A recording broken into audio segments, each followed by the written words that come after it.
Hello, my name's Neville. I just wanted to tell you the video you're about to watch is not made for kids. Thank you. Enjoy.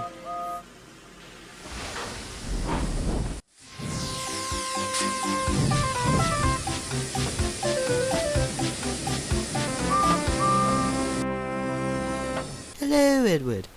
Are these the materials I ordered? Yes, sir, but may I ask what they're for? A new engine has found its home on my estate.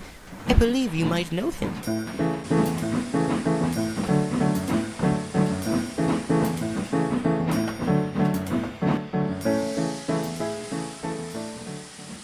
Neil? Is that you? Edward, I don't believe it. You're still in service? What of the others? Are they still in service? Yes, old friend. Yes, they are. What about Edward? It's already dark, and by the time that you return home to Tidmouth Sheds, the kipper will be due. You can stay here for the night if you'd like. That would be lovely, sir. I'd love to stay the night and catch up with Glyn and Neil. I'm sure the other engines won't mind. That much. Then it's settled. Good night.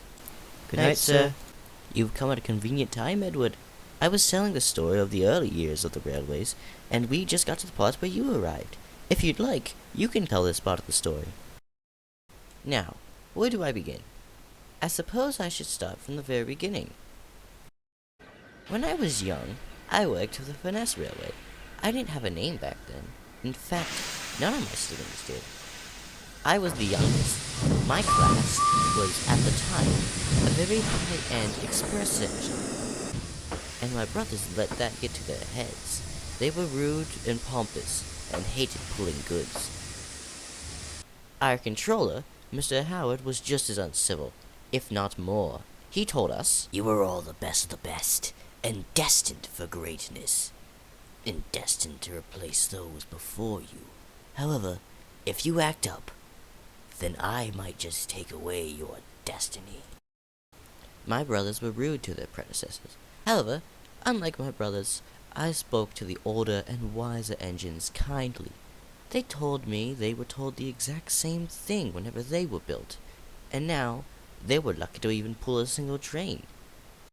I told my siblings this, but they just laughed. Years later, in 1898, Mr. Howard came with news that would change my life. Listen up. I made a deal with the railway of a small island just west of here. This contract states that they can bring traffic to Barrow, and you'll continue those services. However, I'll need to loan one of you to build a bridge to connect us. Any volunteers? I'll do it, sir. Very well. The first train departs at 7 a.m. sharp tomorrow. If you're even so much as a minute late, I will find a replacement. Oh, poor engine, stuck with a goods train of all things. And those workmen, how dreadfully smelly of them. I know for a fact I won't be crossing that bridge. Every day, I would wake up early to find a train waiting for me in the yard.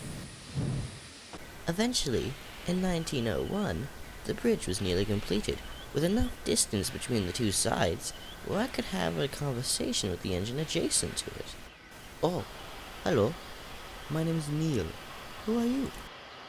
I'm sorry, I don't have a name. My controller told us when we were built that if we have names, then we'll get too attached to ourselves. How awful. No matter. You'll get a name eventually. I hope you're right. When the bridge was completed, I was the first engine to come across it, and it reached the point of no return. I was reassigned to work on goods traffic to Barrow under the S&M. I was still nameless. That was a problem. Nothing could distract me from being really useful. I worked day and night with little energy, but not quite enough. I had to keep One night, I had a post train delivered to Barrow. I was waiting patiently for Neil to shunt my train.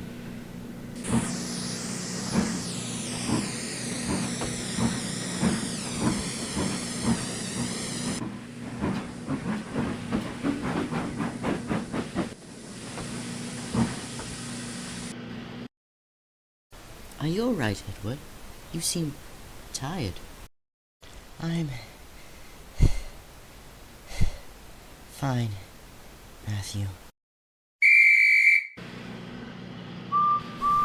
I must be off. Goodbye.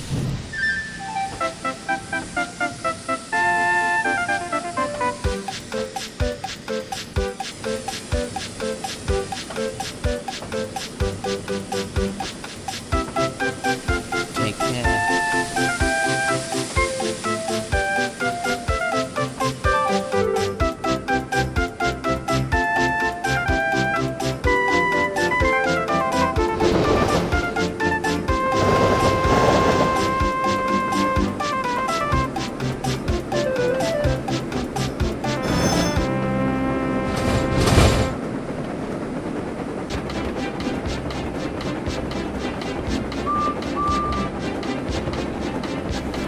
Brakes, please.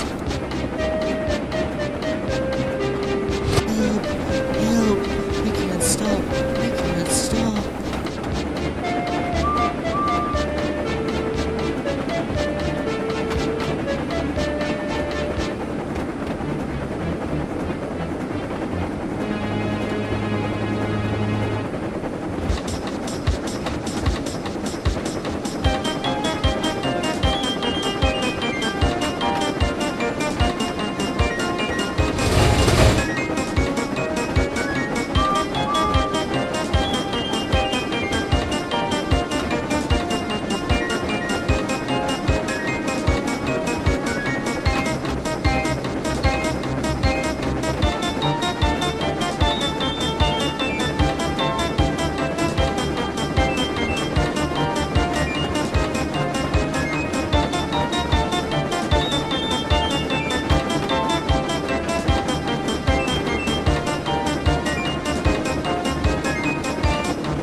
I want to stop.